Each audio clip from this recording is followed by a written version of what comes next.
গোলাপজাম ভেবে ভুল হতে পারে, বাট এটা হচ্ছে আর্ট্রাবোট্রিস হেক্সাপেটালাস, অর্থাৎ কাঁঠালি চাপার ফল। প্রত্যেকটা ফল দেখতে গোলাপজামের মতো এবং চমৎকার সুগন্ধিযুক্ত একটি ফল।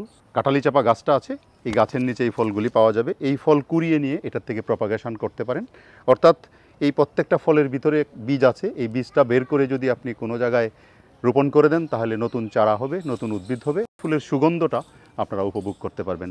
চমৎকার একটা সুগন্ধিযুক্ত ফুল এবং এই ফুলটা থেকেই প্রধানত শ্যানেল পারফিউম বানানো হয়, অর্থাৎ শ্যানেল পারফিউমের যে কাঁচামাল সাধারণত এই ফুলটা, অর্থাৎ ঊর্ধ্বপাতন প্রক্রিয়ায় এই ফুল থেকে নির্যাস গ্রহণ করে তারপর পৃথিবী বিখ্যাত পারফিউম শ্যানেল পারফিউম তৈরি করা হয়। আপনারা ফলটা দেখুন, খুবই চমৎকার। যদি আপনারা কেউ চান তাহলে বিভিন্ন গার্ডেন থেকে অথবা বিভিন্ন গাছের তলায় এখন এই ফলটা পড়ে থাকবে, সেই ফলটা কুড়িয়ে নিয়ে এটাকে প্রপাগেশন করে দিতে পারেন।